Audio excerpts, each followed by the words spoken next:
उसके बाद ऑब्जर्वेशन किया गया कि ये वाला फिगर तो देखा गया, ठीक। इस वाले फिगर को जब अल्फा पार्टिकल्स भेज दिए गए, पहले फिगर से ये पता चल गया हम लोग को क्या हुआ कि कुछ रेज क्या हुई है, सीधी चली गई है, कुछ रिफ्लेक्ट हुई है। उसके बाद जब उसको जूमिंग किया गया, ये वाला फिगर लाया गया, तो क्या पता चला, most of alpha particles pass away straight through the gold foil.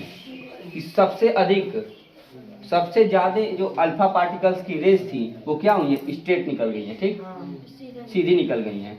उसके बाद क्या पता चला, some of alpha particles deflected by a foil by a small angle, कि कुछ अल्फा पार्टिकल्स ऐसे भी हैं जो क्या हुए हैं, अल्फा पार्टिकल्स वो क्या हुए, छोटे से एंगल से डिफ्लेक्ट हो गए हैं। जैसे ये अल्फा पार्टिकल सीधे जा रहे थे और डिफ्लेक्ट होकर ऐसे चले गए हैं, ठीक, परावर्तन हो गया उनका, ठीक।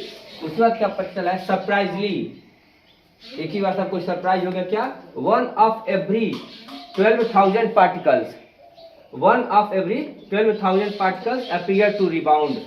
12,000 में से सिर्फ एक अल्फा पार्टिकल क्या हो रहा है, जिस पाथ पे जा रहा है उसी पाथ से वापस आ जा रहा है, ठीक। ये क्या क्या ऑब्जर्वेशन किया गया कि 3 चीज ऑब्जर्वेशन से निकल के आई, क्या क्या, कि कुछ अल्फा पार्टिकल्स सीधे चली गई हैं, कुछ अल्फा पार्टिकल्स क्या हुए हैं, रिफ्लेक्ट हुए हैं, और तीसरा 12,000 में से सिर्फ एक अल्फा पार्टिकल्स क्या हुए हैं, रिबाउंड होके वापस आ गए, मतलब जिस पाथ पे हो गए हैं उसी पाथ पे वापस आ गए हैं, ठीक।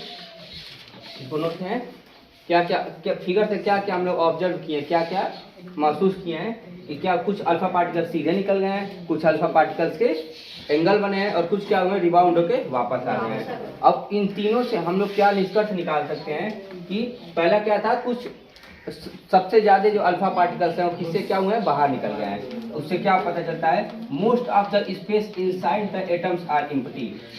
इससे ये निष्कर्ष निकल रहा है क्या, कि ये गोल्ड शीट के अंदर, ठीक, बहुत ही ज्यादा क्या है, गैपिंग है, बहुत ही ज्यादा क्या है, एम्प्टी स्पेस है। इसी के कारण से क्या हो रहा है, जो अल्फा पार्टिकल्स है वो क्या हो रहा है, सीधा निकल जा रहा है, ठीक। Most of the space inside of atom empty because the most of alpha particles pass away without any deflection. इसीलिए क्या हो रहा है कि अल्फा पार्टिकल्स बिना किसी से टकराए बाहर निकल जा रहा है। जो सीट के अंदर क्या है, बहुत